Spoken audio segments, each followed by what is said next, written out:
Alright guys, welcome back. CFP here, and this is Survival Living.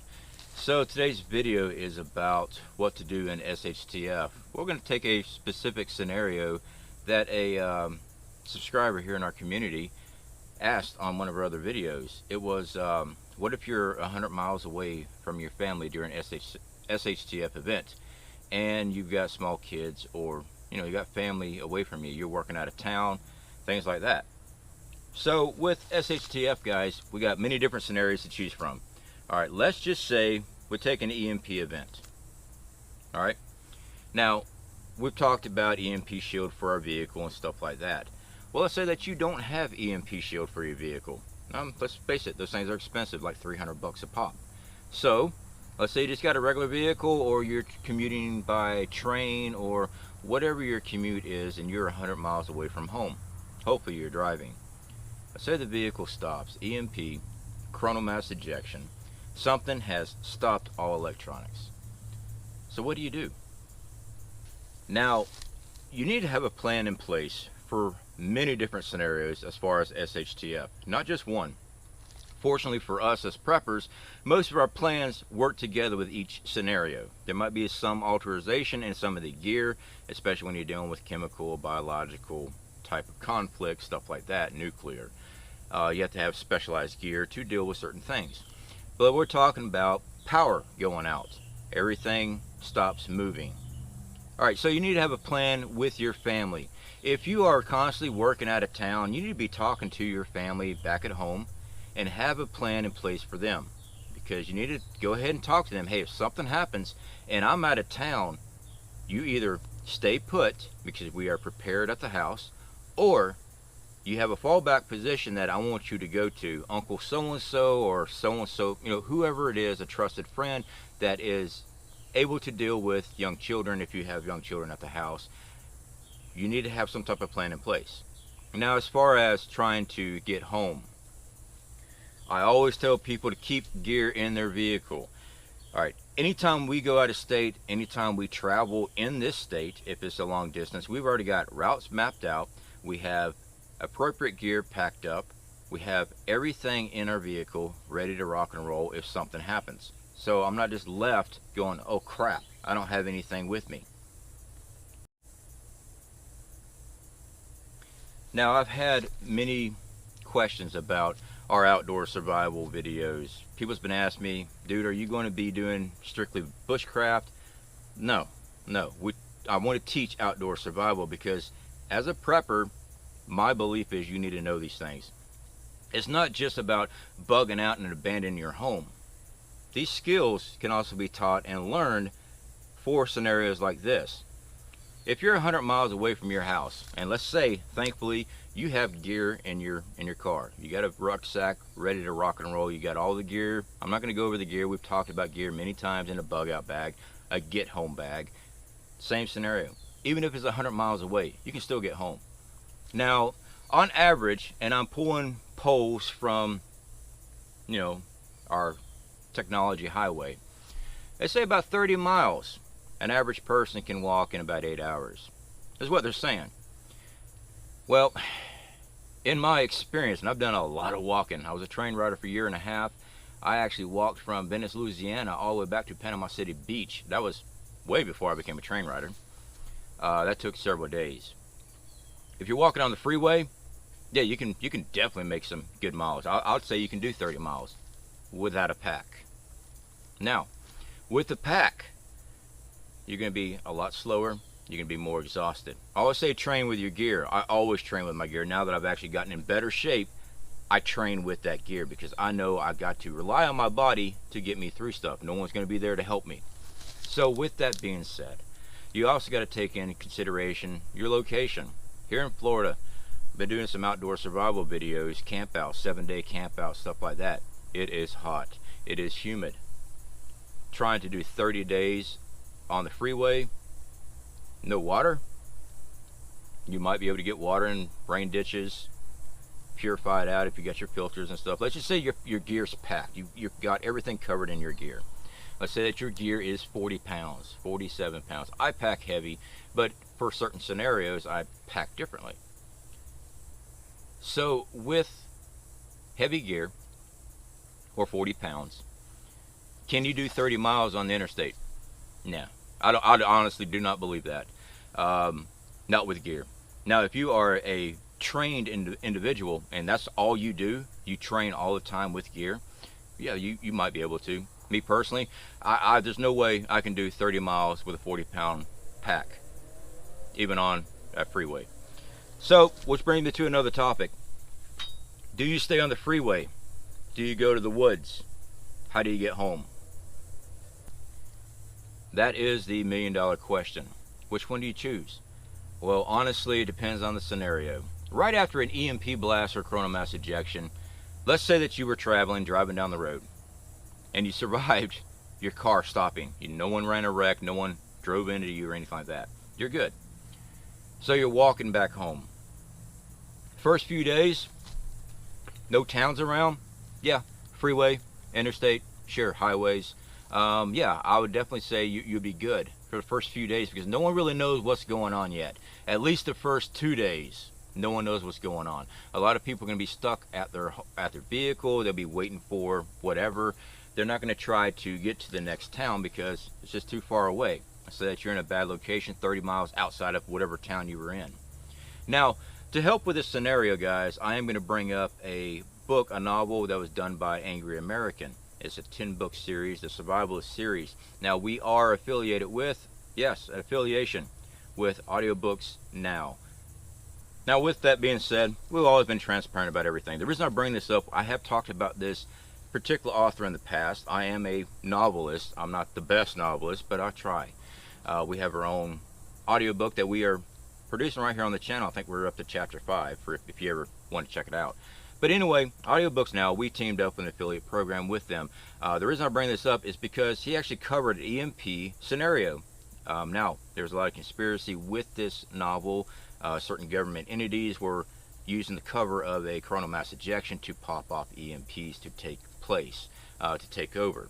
Anyway, guys, if you want to check that out, definitely check our links below. We have it's Audiobooksnow. That's who we're affiliated with. And I've always used Audible for years, but I got tired of paying $17 for a single audio book.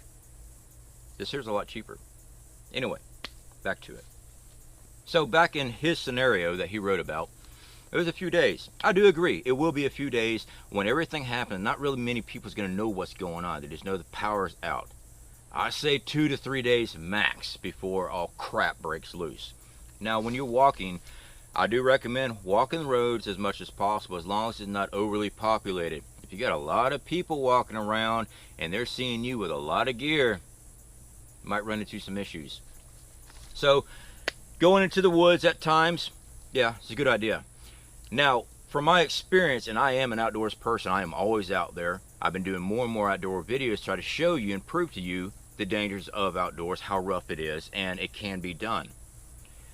My experience, heavy gear, 40 to 50 pounds. I've been training with 60, 70 pounds. But let's say 40 pounds of gear. Rough terrain, outdoors, no roads.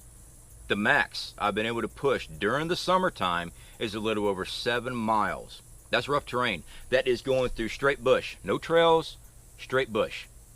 7 miles a day. That's a long time. Alright? So that's why our outdoor survival videos, it's not just about bugging out, it's to teach you skills. Alright, we've covered how to make fish traps out of nothing, using stuff that's out there in nature.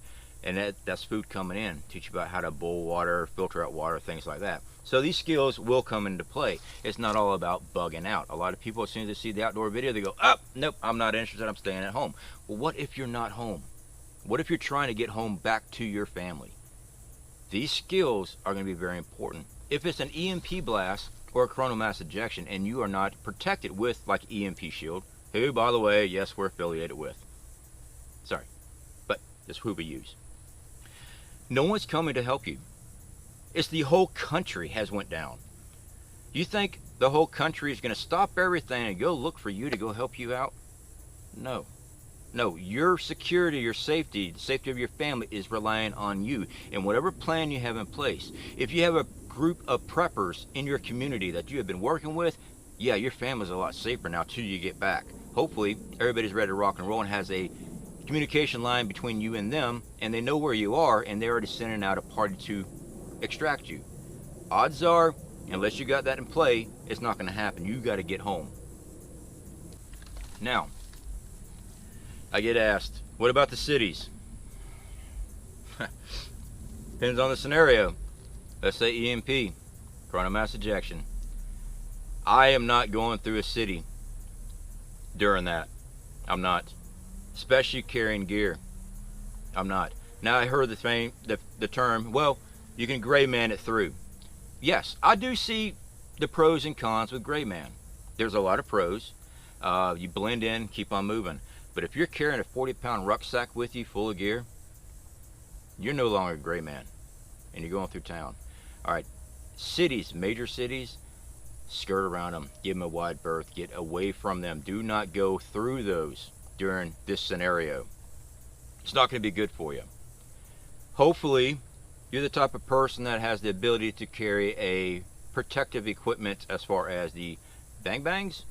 I really hope that you do. If you do, please follow your local laws on how to store it in your vehicle. Do you have to have it, ammunition out? Do you have to have it locked up? Whatever your local law is, each state's different. Follow those local laws. Hopefully you have that piece of protection with you. Now, if you do not have that piece of protection with you, do not go into the cities. Don't. Skirt around them. Am I saying blaze a trail through the woods? You can do that. It's going to be rougher and longer for you to get home on 100 miles. It is. Now let's talk about food, things like that. You got to have food. Purifying water. I am a big supporter of the Sawyer Mini. I am also a big supporter of the chemical treatment tablets. Those are Aqua, I forgot the name of it, has one, and Coleman also has another brand. Both are great. Certain ones only purify out the bacteria in water. Now there are certain purification tablets offered by these companies that actually help purify chemicals and stuff like that. So look at it. They're a little bit more pricier, but they work the same. So check those out. If you have a bug out bag in place, and I am a big fan of the Sawyer Minis, we use them all the time, I would say to pack yourself a S3 series Sawyer. Now they're only good for about 60 refills, but they filter out everything from heavy metals, pesticides, chemicals. They're like the best as far as a portable system, in my opinion. Everyone has their own opinions. That's just mine. I would have something like that in my gear if I was 100 miles off. So let's say that you are having to go through the woods, things like that. You want to run either a cold camp, unless you're having a boil of water for drinking. Let's say you don't have a good water filter, you're having a boil of water. You want to be using Dakota fire pits. You want to minimize as much as possible that anybody can find your location. Because let's say you're about 3 to 4 days in your trip back home and you're only averaging 7 to 8 miles a day. You got 100 miles to go. Right now, cities are getting pretty restless. All right, they're getting bad. People are starting to ransack, break into convenience stores, department stores, whatever. You know it's going to happen. I know it's going to happen. Look at a hurricane that's just going to blow in, blow out. They wait for the opportunity. They're hitting it while the hurricane's going. They're hitting it directly after when the roads are down, the power is out. This is not going to stop people. It's actually going to encourage people to do bad things.